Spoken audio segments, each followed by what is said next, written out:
Bharat Brazil సంబంధాల్లో నూతన అధ్యాయం మొదలైంది. బ్రెజిల్ పర్యటనలో ప్రధాని మోదీకి అపూర్వ స్వాగతం లభించింది. రాబోయే 5 ఏళ్లలో ద్వైపాక్షిక వాణిజ్యాన్ని 2000 కోట్ల డాలర్లకు చేర్చాలి అనేది లక్ష్యమని ప్రకటించారు ప్రధాని మోదీ. ఉగ్రవాదాన్ని, దానికి మద్దతిచ్చే వారిని భారత్ బ్రెజిల్లు తీవ్రంగా వ్యతిరేకిస్తున్నట్లు ప్రకటించారు.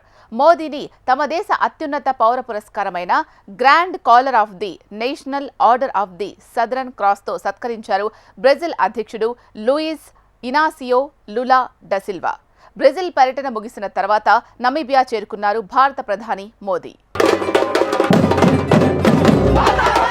ఈ నెల జూలై 2న మొదలైన ప్రధాని నరేంద్ర మోడీ 5 దేశాల పర్యటన ముగింపు దశకు వచ్చింది.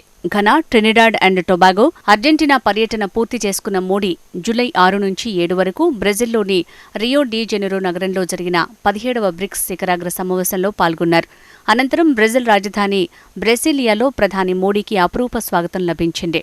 114 గుర్రాల ఊరేగింపుతో ఘన స్వాగతం పలికారు.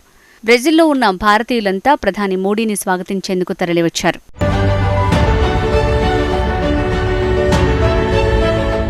బ్రెజిల్ పర్యటనలో ప్రధాని మోడీకి మరో గౌరవం లభించింది. అత్యున్నత పౌర పురస్కారమైన grand collar of the national order of the southern cross లభించింది.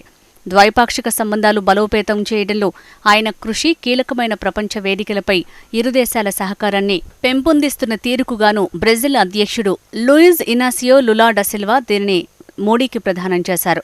ఇలాంటి అంతర్జాతీయ పురస్కారాలను మోడీ అందుకోవటం ఇది 26సారి. ఈ పురస్కారం తనకు మాత్రమే కాకుండా 140 కోట్ల భారతీయులకు గర్వకారణమని ఆయన పేర్కొన్నారు. అనంతరం భారత్, బ్రెజిల్ దేశాల నేతల మధ్య పలు కీలక చర్చలు జరిగాయి. వాణిజ్యం, పెట్టుబడులు, రక్షణ, భద్రత, ఆరోగ్యం, ఔషధ, అంతరిక్షం, పునరుత్పాదక ఇంధనం, ఆహారం, ఇంధన భద్రత, మౌలిక సదుపాయాల అభివృద్ధి, డిజిటల్ ప్రజా మౌలిక సదుపాయాలు, సంస్కృతి, ప్రజల మధ్య సంబంధాలు తదితర అంశాలపై భారత ప్రధాని నరేంద్ర మోడీ, బ్రెజిల్ అధ్యక్షుడు లూలా చర్చించారు. కీలక ఖనిజాలు, అభివృద్ధి చెందుతున్న సాంకేతికతలు, యాయ్, సూపర్ కంప్యూటర్లు, డిజిటల్ సహకారం, మొబిలిటీ రంగాల్లో ఇరు దేశాలు పరస్పరం సహకారం అందించుకోవాలని నిర్ణయించారు. రానున్న 5 ఏళ్లలో ఇరు దేశాల మధ్య 2000 కోట్ల డాలర్ల వాణిజ్యాన్ని లక్ష్యంగా పెట్టుకున్నారు. అనంతరం ఇరు దేశాల నాయకులు మీడియాతో మాట్లాడారు.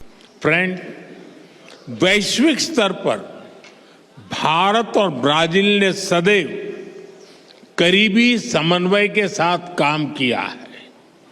2 बड़े लोकतांत्रिक देशों के रूप में हमारा सहयोग न केवल ग्लोबल साउथ बल्कि पूरी मानवता के लिए प्रासंगिक है. हम मानते हैं कि ग्लोबल साउथ की चिंताओं और प्राथमिकताओं को वैश्विक मंचों पर रखना हमारा नैतिक दायित्व है. आज जब विश्व तनाव और अनिश्चितता के दौर से गुजर रहा है. అనిశ్చితి, ఉద్రిక్తతలు రాజ్యమేలుతున్న తరుణంలో సుస్థిరత, సమతౌల్యతకు ఇరు దేశాల భాగస్వామ్యం మూలస్తంభంలా నిలుస్తుందన్నారు ప్రధాని మోడీ.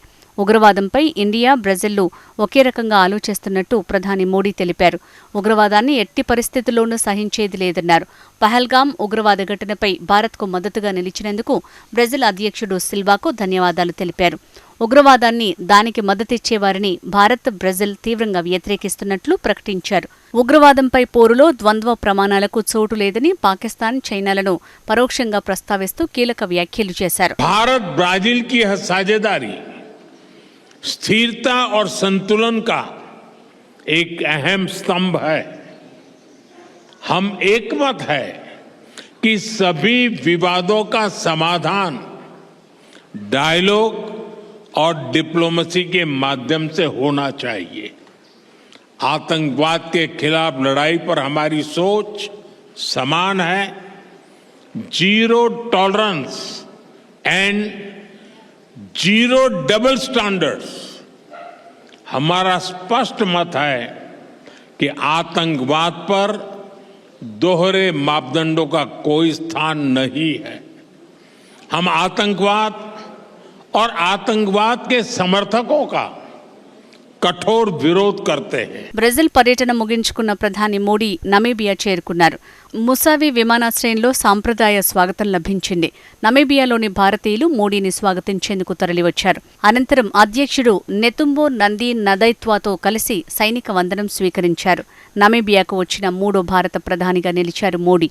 తన పర్యటన సందర్భంగా అధ్యక్షుడు నెతుంబోతో ద్వైపాక్షిక చర్చలు జరపనున్నారు ప్రధాని. ఆ దేశ పార్లమెంట్లో కూడా ప్రసంగించబోతున్నారు. ఆఫ్రికా ఖండంలోని విలువైన భాగస్వామ్య దేశాల్లో ఒకటైన నమీబియాతో ద్వైపాక్షిక సహకారాన్ని పెంపొందించడానికి భారత్ ప్రాధాన్యత ఇస్తోంది. ఇందులో భాగంగా మోడీ పర్యటన కీలకం కానుంది.